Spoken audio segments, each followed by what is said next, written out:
Might turn out to be a somewhat long video. I'll try to keep it short. A lot of things to cover in here, but basically with the TLPs, they have a really good chance of remaking EverQuest using these rule sets to, increase the game interest, attract new players, get more attention, make it so these players coming into EverQuest actually want to try to play on the live servers or other TLPs. They could really bring in a new crowd. They could basically remake EverQuest without remaking EverQuest just by changing rule sets and modifying some of the actual game to make it more playable in 2023. Games that come out these days are fast-paced and they keep attention or nobody plays them. There is no time for sitting around waiting, sitting around farming things. Like, that can't be the majority of the game, and I know that's how EverQuest originated, but most of the people that are playing, if they're new players, they're not used to that type of gameplay and it's boring to them, and most of us older players really want the game to be more fast-paced and more time-friendly, especially in 2023. Having said that, they still have other TLPs, they still have Project 99, they still have live servers, so they can keep a lot of the EverQuest spirit intact. They should really be remaking EverQuest with these rule sets, and although they've done a good job with some of them, I don't think that they've gone far enough. There should be servers that are so bizarre and so unusual and so different that they either are super popular or they crash within the first 30 days and they can shut it down and make something else. What'd you do? There's no reason every TLP has to make it to live, and a lot of them don't. They just end up dying anyways because they have the same generic rule set over and over again with a few minor perks. They could really experiment at changing EverQuest and make it into a game that's friendly for 2023 gameplay, that's fast-paced, keeps attention, and they could just make it a habit of trying something out, and if it fails at launch or the botches, they can modify it and keep moving, or they could just close the server down. There's no reason to keep all these TLPs running, especially in some of the new servers with Chronos and Mischief and tradable loot and random loot. Because anybody can come on and pay money, buy some Chronos, and then get everything in the game. Get best in slot gear, especially on Mischief and the tradable servers. And that's not something that they should really be encouraging. It creates a whole black market, and it does take away from people actually wanting to put time in when someone could just throw some cash at it and get all the things that they worked hard for. They should be focusing on making the game not pay to play, but play to play, so that you have to play to achieve things in game. This is going to be a pretty long and extensive list of things. I'm not particularly for everything, but I think we should bring it up. Let's start with loot. So one idea is that they keep the random and bonus loot, but they make the items not tradable. So say, for example, you're farming something and it has its loot table. On a tradable loot server, everything's tradable. This rule set, what it would do is all the original loot that comes out of that mob would still be tradable, but then all the bonus loot, all that stuff is no drop, so that you have to be at the raid in order to get the item and benefit from it, and you can't just farm it and sell it. It allows people to still get, a lot of items, but without flooding the market with a bunch of viable items. So they could do some type of hybrid rule set with the random tradable loot, where only the original loot from the table is tradable, and then the rest of it could be no drop. Or get rid of the whole tradable aspect of it, have a lot of extra loot and a lot of random loot, maybe even from other loot tables drop, and then make none of it tradable, so that while you're there, for sure are probably going to get some of the items that you want, and you'll be able to gear up faster, but it stops raids from farming gear or small mans from farming gear and then selling it to the general population, so that you actually have to play instead of pay to play. And another thing they should have done with the bonus loot and the random loot is that they should have kept it on equal tiers and not have so many pinatas or any pinatas at all. As some of you may know on Mischief, and I've talked about this in some of the other videos, that Plane of Fire minis were actually tied into Phase 4 Plane of Time loot. And I don't think that's how it ever should have been done. It should always be similar mobs or similar tier mobs. And if there is a chance at that pinata where it hits into a higher tier, where you're farming something and getting something from a higher raid mob or a higher boss, it should literally be no drop. You can't trade it, so it's just a bonus, and the percentage of that should be small, if at all. Because what happened on Mischief, there seemed to be something in a lower tier that always had access to a loot table in a higher tier. You're fighting the Plane of Fire minis and other minis, and you're getting access to Plane of Time loot, Gates of Discord, you're getting access to Ikken's 1 through 4 loot from doing the primals, which are one groupable.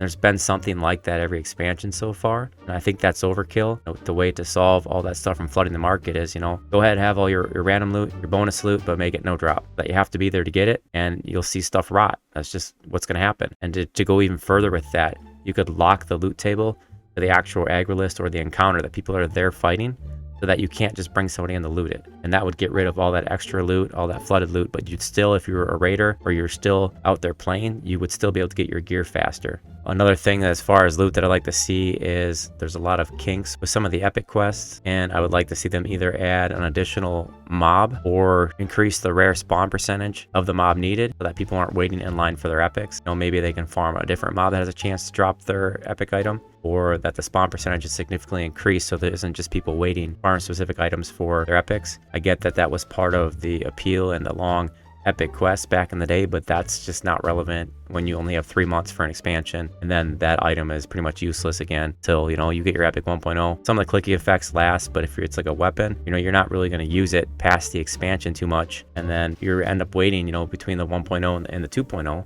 You're from Runes of Kunark to Omen's War, and you just had this epic item that you spent all this time farming, and now it's useless. And we'll talk more about epics later in this video. I think there's some things that they could do with those as well. Some of the things they changed in the economy: platinum modifier so that the mobs drop more coin. They could also add a plat decay mechanism where, say, a percentage of all the platinum that's on the server decays over time, so that nobody can hoard it, and that it's actually used as kind of like a deflationary thing, so that as each server progresses, you know, maybe it starts with that Chronos start at like 5,000 platinum, and then by the time there are planes of power, maybe there are 300,000-400,000, it should put some type of stop to that so that the economy doesn't inflate. And I know that there's those hacks where they're duplicating platinum. Hopefully they can find a way to get rid of those type of hacks. Other things they could do is they could increase merchant expenses or common expenses to a percentage of the total platinum available on the server, which they should be able to easily track. So if something was supposed to cost 0.1% to buy a gem of some sort from a vendor, the total money available in the economy would always remain at that. So as that total supply of platinum went up and down, gems or other regular items would go up and down with it as well.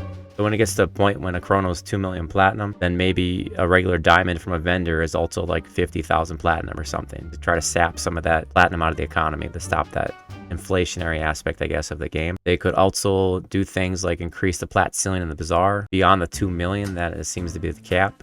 What that would do is kind of cut down on the people hoarding Chrono and using Chrono as a currency. Because you'll see in times, especially Mischief, stuff selling for 15 Chrono. And the reason it's selling for that by Chrono is because Chrono has a tradable value, and you can't set the price higher than 2 million on the bazaar, which in 2023 seems kind of weird anyways. And then let's go on to boxing. They always make these true box servers, and I don't actually know what the point is, because anybody that wants to box 6 to 32 characters, it's just going to buy extra computers or find a way to do it. So when they make true box servers, what they're really doing is hurting the casual boxes that are only going to play 2 or 3. I think it's very fair that people be allowed to at least box 2 or 3 characters off one computer. Like I said, it's not going to stop people from making those big box groups and running around. If somebody wants to run 18 characters, it doesn't matter to them if they have 18 PCs or they're running 6 PCs with 3 on each. Like, they're not enabling them to run more. There's only so many you can really handle. And at that point where someone's running around with 50 characters on a TLP, it's probably going to be disruptive in some way, where they'll probably end up getting banned anyways. Not that you could even manage that many characters without some type of software. So, I mean, that would be a big red flag for GMs to look into if you see someone that does end up running around like that. Now, a lot of people say boxing kills grouping, and well, I'm a big boxer, and if I had to group, I probably wouldn't even play the game. Now, there's some times that I like to group, but for the most part, I'm not just going to go and group with random people. I'm not actually into that part of the game. Ain't nobody got time for that. I wasn't really into that part of the game back when EverQuest was live. I always tried to box, and the friends that I did have would try to box too, and we tried to make, you know, our own groups or raids. Definitely not going to be picking up strangers if they limit it somehow to no boxing, but if that is a concern, one thing they could do is if 2 or more accounts off the same PC are grouped, then those characters that are grouped will receive an experience penalty. That makes having an actual player that's not boxed in the group more beneficial. Like, what do they bring to the table besides, you know, being an active player? Well, they bring an experience bonus basically now, because if you're boxing, you would take an experience hit. And I think that's one thing that they could do. Let's go on to major game changes. What if they add mercenaries in the game right away?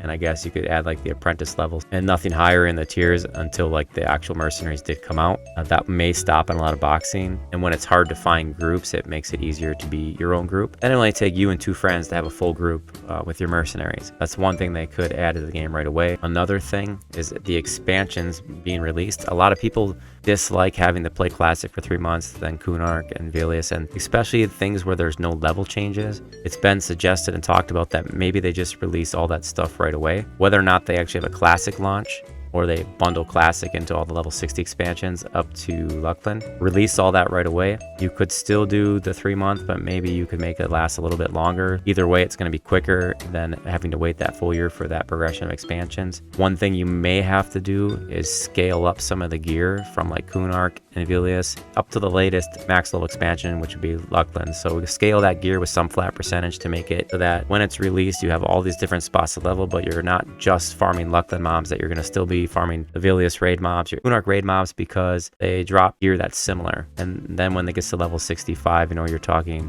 Plains of Power, Gates of Discord, Lost Dungeons of Noroth, that type of stuff all comes out at once. And then also with that scaling aspect, maybe bump the gear up so that people just don't rush to the end to max level expansion. But there should be something done where we don't have to keep waiting from expansion to expansion, especially in the beginning when they're all the same max level. Like, that has never made any sense. Release them all, give people a lot of freedom to explore, a lot of content to experience, enhance those old items just a little bit for this TLP only. Give those Kunark items and Vilius items a little bump so that they're closer to Luckland, so people are raiding all 3 at once. I think that would be a good way to solve some of those problems. Other things they could do is every TLP that releases, instead of it being for paid access, they could do a 30-day free trial. I don't know why every TLP isn't just open to public for 30 days. Let people experience the rule set, see if they like it, and then let them decide if they want to join or not. Right then and there, Daybreak will have all the statistics they need to start capitalizing on some of these servers. Let the max amount of people in with it being free, shows how much interest there is in it, and then you'll have a conversion of how many people that played for those 30 days free actually convert and are now paying for accounts. And the higher retention rate and the higher opening population, I think that will give them a lot of data on what type of rule sets they should be making in the future. Another game change would be to have all classes and races available right from the start. There's no reason to have to go and like remake your melee DPS into Berserker when it's released. Just release all that stuff at the start. Yes, there's going to be some type of tweaking and itemization that they're going to have to work with through that, but just go ahead and release everything right away. You would think in some senses it might be easier since the live servers already have access to a lot of that stuff. Basically, the character creation and class creation minus the heroic characters or whatnot, go ahead and just release that right away, just like it is kind of on live.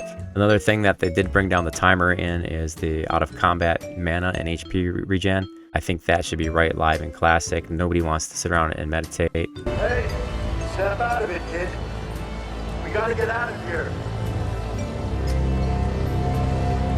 And have to wait all that time. I think that is what really deters a lot of people from picking up these TLPs, and it deters a lot of people from coming from live to play. Like, we all like that experience, but we do not need the time sink anymore. There's emulation servers, there's Project 99, there's other ways and other TLPs that they can do that on. The TLPs, in my opinion, should be a way to get more interest, more players, and bring people back to the game that just want to run through and experience it quick. They should remove all the time sinks, or at least make the time sinks comparable to what you would see in 2023 gameplay in other games. I would like to see them significantly reduce all ground spawns and respawn timers, and I mean significantly. Nobody should be waiting hours to pick up an item for whatever quest they're doing, and there shouldn't be people fighting over ground spawns. That needs to not be a thing anymore. Either increase the number of spawn points for each type of item and reduce the respawn timers. And another thing I think that they should look at adding to the game is, I'm calling it epic scaling. You get your 1.0 in the Runes of Kunark, and then it's like you did this whole long epic quest line, which shouldn't be that long anyways on the TLPs, and then you don't get anything until Omens of War comes out, and then you get a 1.5 and 2.0, and then you can get 2.5 upgrade page and Death's Dark Hollow or whatnot. I think that's ridiculous. So if you get your 1.0 in Kunark, there should be a quest in Vilius that upgrades the power, one in Luckland that upgrades the power, and every expansion past that should upgrade the power of your epic weapon, so that maybe it's not the best item, best in slot for your class, but it's pretty damn good. It should be up there. Pretty damn good, lads! Yeah! You should not be taking off your 1.0 or just using it for clickies. It should be scaling with the expansions, and I thought that was a huge failure, especially considering how much time that took in the original EverQuest to actually get your epic done. Those things should scale, and I would really like to see epic scaling added to the game. I don't think it'd be that hard to be one quest per class to increase the power. They already have the 1.0, 1.5, 2.0 quest lines in there, so put a quest in each expansion to increase the power to make it relevant to the expansion, or flat out just make the adjustment automatically as each expansion goes on. And if there's problems with people, we had your 1.0 shouldn't be the best in the new expansion, that's fine. Bring it down a notch, but make it so it's actually usable. At least, your primary, you can use it as an offhand or something like that. I would like to see the epics actually be part of the game, and I thought it was kind of bad that they, I guess, phased them out or forgot about them and let them be after making the 1.0.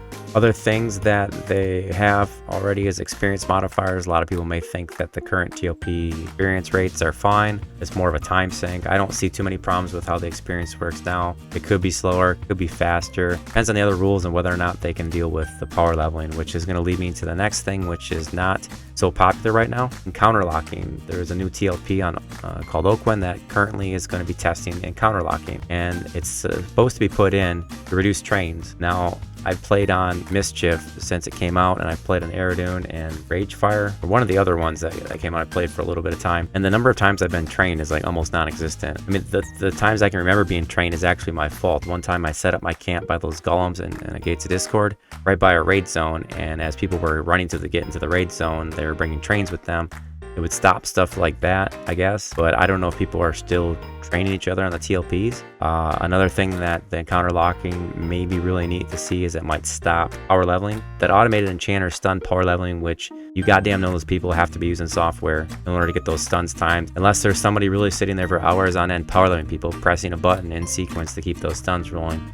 Highly doubt it. Most likely automated in some fashion, if not auto-fired. And then kill stealing. And while there are people that would show up with high DPS and try to out DPS and take a mob, it could just turn into tag stealing, or people are trying to hurry up and tag a mob so they can get credit for it. This could turn into a really big thing when people are farming rare spawn for an epic. You could have somebody sitting there for 10 hours farming this mob and someone just waiting there to tag it. I think it might create problems that way. Not really sure entirely on the counter locking or what it's actually for besides stopping power levelers. And the last thing I want to talk about is graveyard systems, kind of like how World of Warcraft has it. This could create a lot of forms of abuse, but if for those of you that haven't played World of Warcraft, when you die, you respawn in zone at a graveyard and you're in a ghost form.